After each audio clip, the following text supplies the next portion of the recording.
देहरादून की वो घटना जिसने पूरे उत्तराखंड को हिलाकर रख दिया था।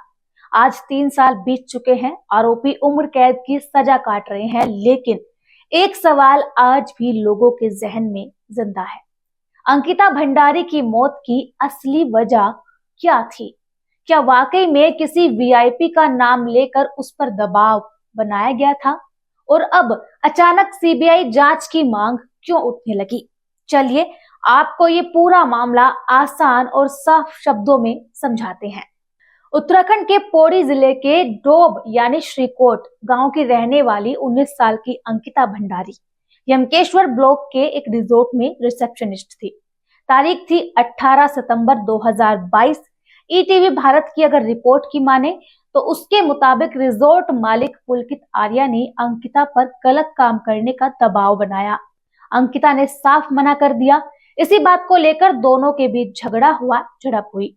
इसके बाद क्या हुआ ये कि झगड़े के बाद पुलकित आर्या अपने 2 कर्मचारी, जिनका नाम था अंकित और सौरभ, उनके साथ अंकिता को बाहर ले गया। वहीं पर तीनों ने मिलकर अंकिता को चीला नहर में धक्का दे दिया।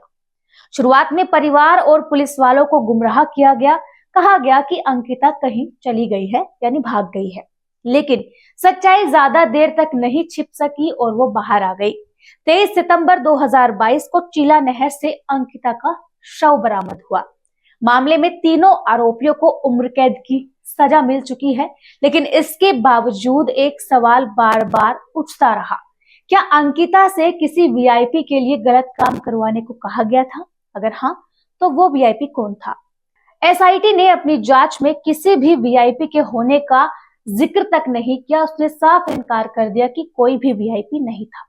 तो फिर 3 साल बाद ये मुद्दा आखिरकार दोबारा कैसे और क्यों उठा?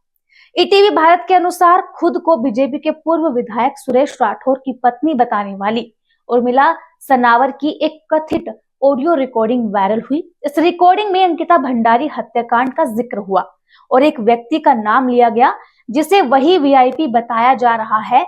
उर्मिला ने इस ऑडियो को सही बताते हुए एक वीडियो भी जारी किया। इसके बाद यह हुआ कि प्रदेश में हंगामा मच गया। विपक्ष ने सरकार को घेरना शुरू कर दिया। दबाव बढ़ने लगा और जैसे ही दबाव बढ़ा तो धामी सरकार को इस पूरे मामले में संज्ञान लेना पड़ा और उन्होंने सीबीआई जांच की सिफारिश कर दी। लेकिन सीबीआई जांच शुरू कैसे हुई? क्योंकि वहां पर तो कोई केस करने वाला भी नहीं था। तो इस बात का भी जिक्र किया है ईटीवी ने अपनी रिपोर्ट में। इसके लिए देहरादून के वसंत विहार थाने में एक नया मुकदमा दर्ज किया गया। ये एफआईआर 9 जनवरी 2026 को पर्यावरणविद अनिल जोशी की तहरीर पर दर्ज हुई, जिसकी संख्या थी 0006।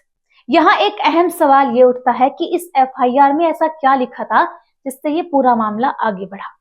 तो कानूनी जानकारों के मुताबिक ये तहरीर सोशल मीडिया पर चल रही वीआईपी से जुड़ी चर्चाओं की जांच की मांग में की गई थी। यानी ये एफआईआर सीधे उन अनसुलझे सवालों पर नहीं थी, बल्कि सोशल मीडिया में सामने आए कथित वीआईपी के दावों की जांच के लिए दर्ज की गई थी। आपके हिसाब से क्या सीबीआई जांच से अंकिता भंडारी केस का पूरा सच सामने आएगा? अपनी राय कमेंट में जरूर बताएं।